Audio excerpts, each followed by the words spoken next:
Now let's pull this out of its protective sleeve. Ah, there we have it. Let me break this. Open her up. What do we got?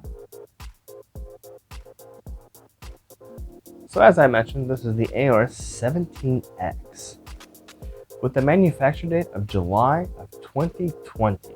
I have the Core i7-10875H with the 2080 Super, hence why we have two GPUs.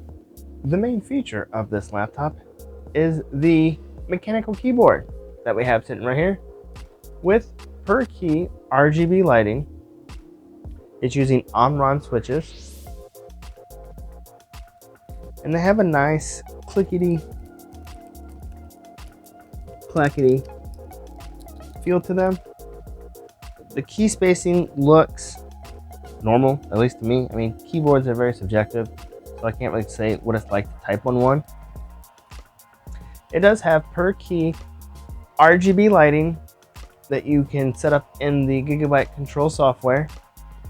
However, with that lighting, you cannot set layers, so you cannot stack animations on top of animations. You cannot customize to your heart's content the actual color of the RGB on the keys if you're using an animation like rain or wave or crash. You can choose from like 6-8-ish colors, and that's about it. If you really want to customize the actual color of the RGB key, then you have to use the custom profile, and then you have to select each key individually. Also, within the Gigabyte control, you can set macro keys for the whole keyboard if you use macro keys. I have never really used them. Another thing to note is that this keyboard is mechanical, and thus it is indented into the frame, and that might present kind of a learning curve, if you will. Below the keyboard, we have the trackpad, which uses Windows Precision drivers, and with that, all the gestures do work. This trackpad is kind of like a nice glass feeling. I love using it. A hell of a lot better than I do the Titan one back here. This one's too... I don't really care for that one. There is no dedicated left or right clicking buttons, but towards the bottom, they do click left and click right. But it feels like it's more of like a T-shaped kind of trackpad. So the top quarter of the trackpad you can't really press down. It's only the bottom 2/3, and it seems like there's a little bit of a ridge right here in the middle. Maybe that's just my personal opinion, or it's just my experience. We have stickers then, and let me know in the comments, what is your guys' thoughts on these stickers? Do you take them off or do you keep them on? Elsewhere on this keyboard deck, we have two speakers firing up in the left and right position. Moving up the keyboard deck, we go up to our display, stopping first at our webcam. And this is what the webcam looks like, and this is what the microphones are going to sound like. It is 1280 by 720p resolution. $3,000 for the laptop, and manufacturers cannot even put a full HD webcam in? Come on! Even cell phones in the $400 range have HD cameras. The display is a 17.3-inch 1080p panel. My model has the 300 Hz option. There is, according to Gigabyte, a 240 Hz option as well. It does say over here in the lower right hand corner that it is Pantone calibrated. When I unboxed this, I didn't see no certificate in there. I checked the user manual on the laptop itself. I still didn't find a certificate. So Gigabyte, if you're going to say, or any manufacturer rather, if you're going to say that you're going to calibrate the display, why don't you actually include this calibration certificate with the laptop? Otherwise, this little sticker is marketing crap. My opinion. Let me know what you guys think in the comments. We do have thin bezels on this display, and there's a little rubber strip right here that goes around till about right here. The hinges are right here in the corner, and they're very fluid, solid kind of feel.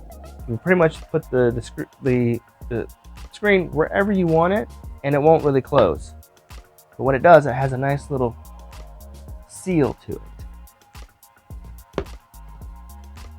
And in case you're wondering, it only goes back that far. Moving on to performance. With the Core i7-10875H that's in this laptop, there is no overclocking available.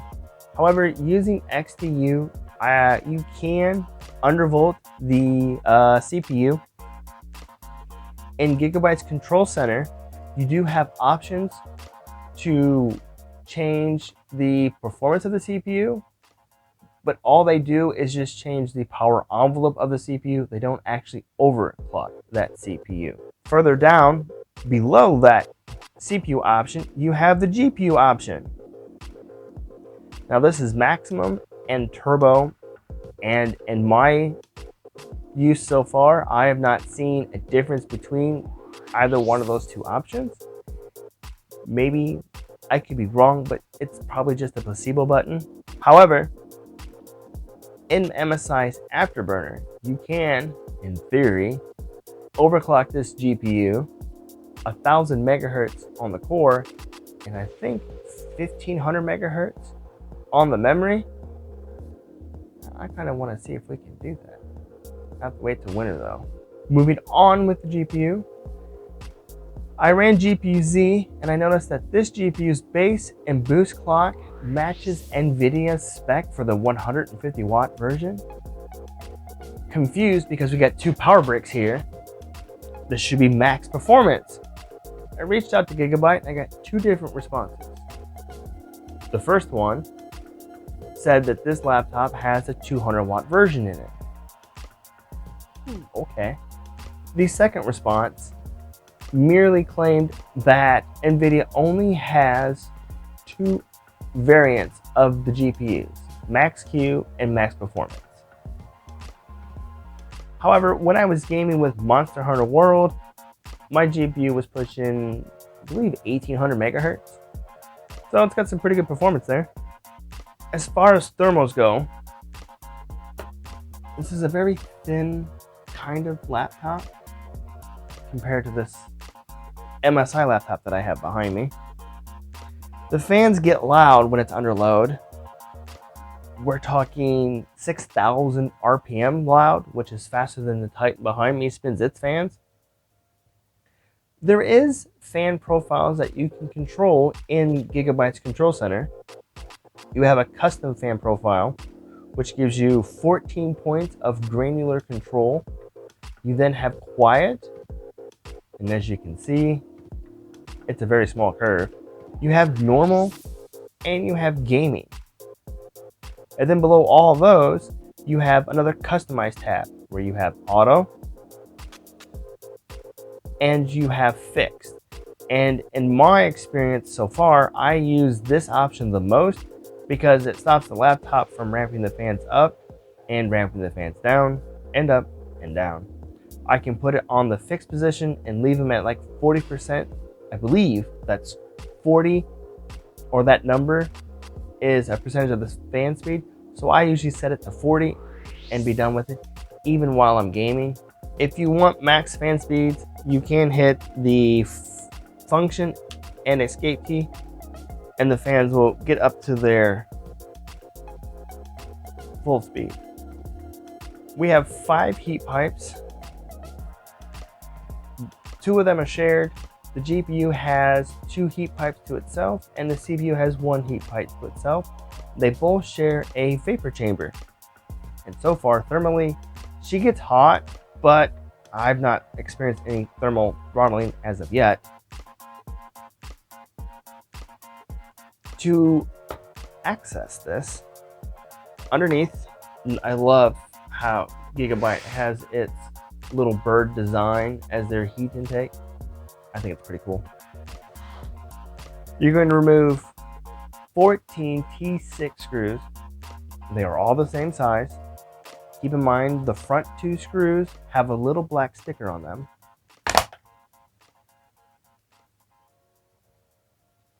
Once we're inside, we have access to our dual RAM slots.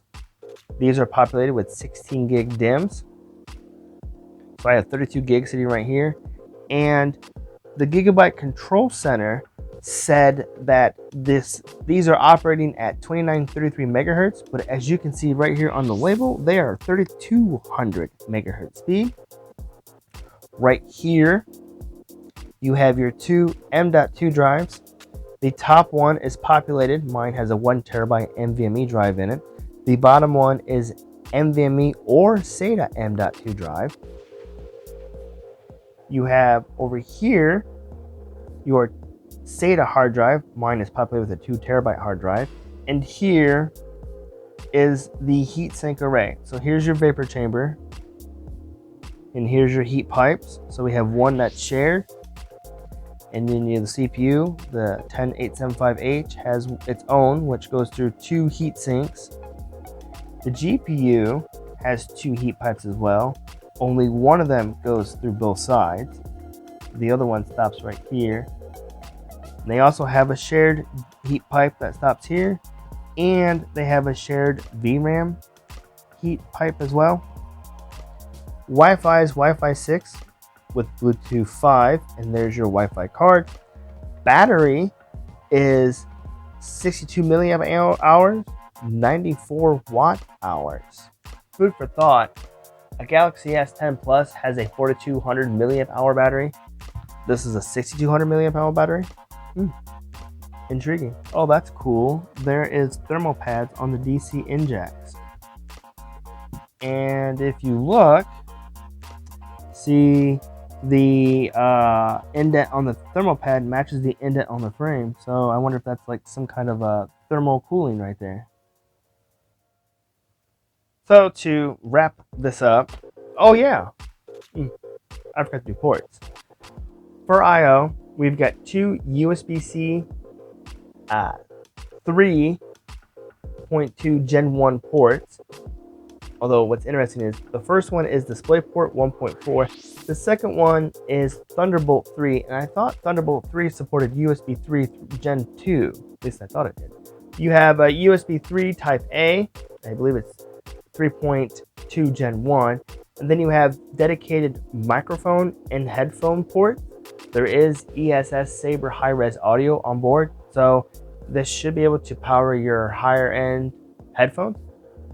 On the right side of the laptop, we've got a USB 3 Type-C port. We have a UHS 2 SD card reader, and we have 2 more USB 3 Type-A ports. And on the back, we have RJ45, we have our dual DC power in, and we have a full-size HDMI 2.0 port. All of the display ports are hardwired to the GPU, in case you're wondering. In closing, some final thoughts. The Gigabyte Control Center, in my opinion, could use some improvement. It doesn't show you temperatures of the GPU nor the CPU, doesn't show you their clock speeds, and it doesn't show you what their voltage is. Similar to like what MSI does with their Dragon Center, where it does show all that information. The fan profiles you cannot set individually for each fan, which I think it'd be kind of nice if you could, because you might have a GPU only or a CPU only load. And if you only have one fan spinning, that's a lot. It's a little bit quieter than having both fans spinning. And you can't set performance profiles. So like you can go in the center and tell the CPU to click eco, but you can't short key or hot key that, at least I'm aware of, and then have that profile set with a quiet fan setting. And then keyboard shortcut to a high performance profile, and then that profile have its fan profile at the gaming or customized fan setting. You can't do any of that. What I do like in that Gigabyte Control Center is the very last tab. It shows you the driver versions, both the current one that you have and the newest one that's available. However, keep in mind that where it pulls that information from is from Gigabyte itself, because the GPU version, the Nvidia driver that I have is the current version, and Gigabyte says I have an outdated version. I would like to see the thermal profile beefed up more. I don't have any issues with it right now, but this does come in a 1090 HK option, and with 2 power bricks and you start overclocking that, I have my suspicions if the one heat pipe that it has dedicated to itself and the vapor chamber, if that's going to be strong enough to cool that chip. As for styling is very subjective. What I like about this laptop is that it's all black. There is no gamery accents, no red like the Titan that I have behind me where it's got red everywhere. This is all matte black and a little mirror finish on the Aorus logo. That's what I like. The spoiler that sits back here, I don't personally care for it. There is lighting effects around the perimeter of the laptop. I don't really care for all that personally. I do like that the case is all CNC aluminum. And that brings us to the close of this video. This laptop is $3,000. I got this one specifically from Micro Center. In the configuration that I have here, you can go to HID or Exotic PC. They have this configuration, but it's $3,200. This laptop also comes in a 1090 HK variant as well. HID and Exotic PC both have those listed at $3,800. And they were saying that they're going to be available end of August, early September of 2020. Would I have bought the HK? No. I'm pretty happy with the one that I got here. With the 2 power bricks, I am curious to see how far I can push the GPU. So I'm going to wait till winter gets here and I can sit outside and do it. With that, if you liked the video, we'll hit that button. But if you didn't like it, you know what to do. And let me know in the comments, what's your thoughts on Aorus compared to, say, MSI or Alienware? You guys enjoy the rest of your day. Thank you for your time, and I will see you in the next video.